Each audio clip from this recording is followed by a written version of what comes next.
Okay, so deep in the heart of Amaravati, something huge is happening. We're talking about a quiet revolution that could seriously shape India's future in high-tech.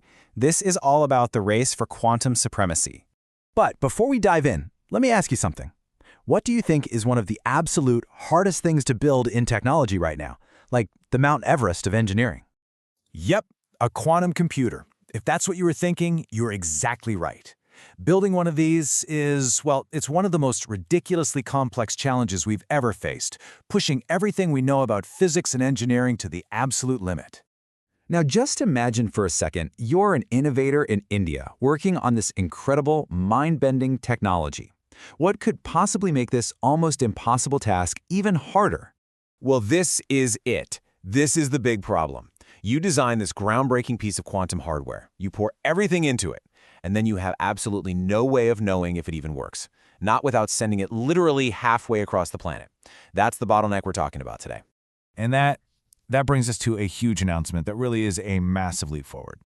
For the very first time, India is getting its own quantum testbeds, and they're launching in Amaravati right at SRM University's Meta Towers. This is a total game changer, and get this, it was developed by local startups, Qubit Force and Qubit Tech, in just 1 year. Pretty amazing. So to really get why this is such a big deal, we need to talk about the hurdles, the actual problems that Indian researchers have been smashing their heads against until right now. You see, up until now, the whole process for India's 150-plus quantum researchers has been a nightmare. They'd have to pack up their super-sensitive, cutting-edge parts and ship them all the way to the US or the Netherlands just to test them. I mean, you can imagine the insane delays, the crazy costs, and not to mention the huge risk of your ideas, your intellectual property getting exposed. This quote from one of the project's leaders just says it all, doesn't it? The cost alone was enough to kill innovation before it even got started. You just can't build a real ecosystem when the most basic step, just checking if your thing works, is outsourced and costs a fortune. But now there's a homegrown solution that's about to blow that bottleneck wide open. So what is a quantum testbed, anyway? The easiest way to think about it is like a super high-tech certification center. It's a place where innovators can bring their parts, put them through all sorts of tough tests in a perfect environment, and get them certified for the market.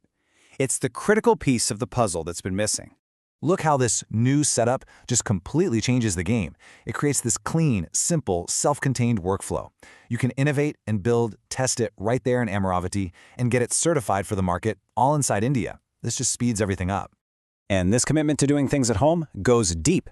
An incredible 80% of the parts for these quantum systems are already being made in India. So this proves it's not just about a testing lab, it's about building an entire quantum industry from the ground up right here.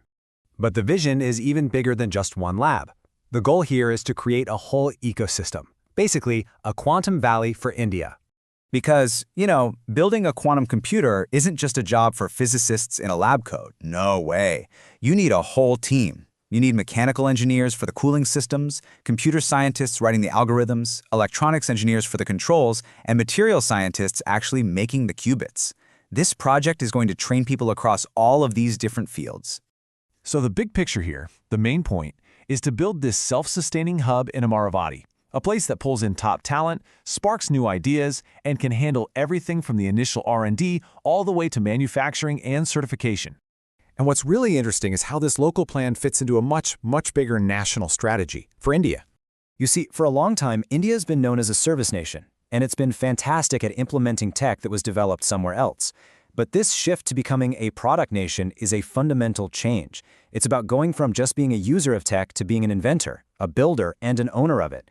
And this quantum project is the perfect example of that ambition in action. Look, this is definitely a long-term play. The people who created it use a great analogy. It's like developing a new medicine. It might take a decade of really hard work before you see the final pill, but if you don't start that foundational research right now, you are never going to get there.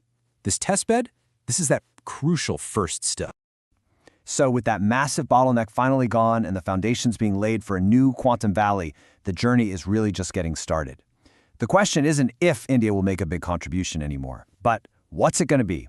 What will be India's first world-changing quantum breakthrough?